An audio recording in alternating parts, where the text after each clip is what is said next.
semuanya, siapa sih yang gak kenal B.J. Habibie? Pria kelahiran Parepare tanggal 25 Juni tahun 1936 ini sempat menjabat sebagai Presiden Republik Indonesia yang ketiga. Pak B.J. Habibie juga dikenal sebagai Bapak Teknologi Indonesia karena keilmuannya yang sangat cerdas di bidang penerbangan dan juga merupakan ilmuwan terkenal di dunia. Pak Habibie menempuh pendidikan di Jerman hingga meraih gelar doktor di teknik penerbangan. Beliau sukses berkarir sebagai peneliti di bidang penerbangan dan sangat disegani seluruh dunia, terutama oleh peneliti dari Jerman. Namun yang paling menarik, beliau lebih memilih untuk pulang ke Indonesia dibandingkan meneruskan karirnya di Jerman demi memajukan bangsa Indonesia. Pada tahun 1968, beliau dipercaya untuk memimpin Indonesia sebagai presiden ketiga di masa transformasi reformasi setelah Indonesia mengalami krisis moneter yang hebat. Bentuk dedikasi beliau terhadap berorientasi pelayanan adalah bahwa setiap langkah yang diambil oleh Bapak B.J. Habibie itu berlandaskan kepada pelayanan, di mana hal ini bisa dilihat dari keputusan-keputusan yang dilakukan oleh Bapak B.J. Habibie selama masa menjabatnya, di mana beliau tidak hanya berbicara tentang kemajuan, tetapi juga bagaimana cara membangunnya melalui teknologi, ilmu pengetahuan, dan juga bagaimana keberpihakan beliau terhadap kesejahteraan rakyat pada masa itu. B.J. Habibie adalah sosok yang akuntabel. Akuntabel berarti sikap jujur dan bertanggung jawab atas setiap keputusan.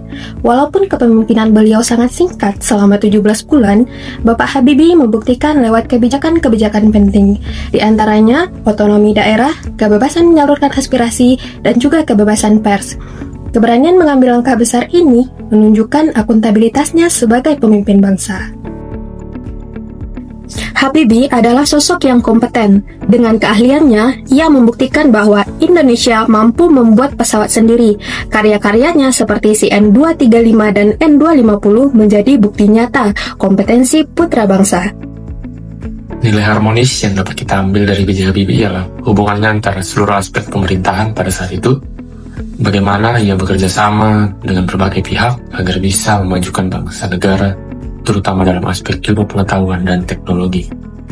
Dan yang kita tahu bersama, keharmonisannya dalam rumah tangganya bisa menjadikan contoh nyata bagi kita untuk bagaimana membangun hubungan keluarga yang dilandasi cinta, saling pengertian, dan dukungan.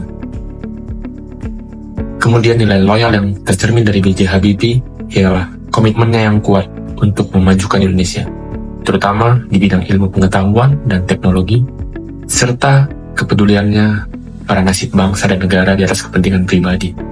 Loyalitas ini terlihat dalam dedikasinya untuk membangun industri pesawat terbang demi kemajuan Indonesia dan penolakannya terhadap hukuman mati yang menunjukkan kesetiaan pada nilai kemanusiaan dan demokrasi.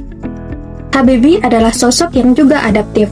Saat menghadapi krisis politik tahun 1998, beliau menyesuaikan diri dengan perubahan, berani mengambil langkah demokratis termasuk membuka kebebasan pers dan mengawal transisi reformasi.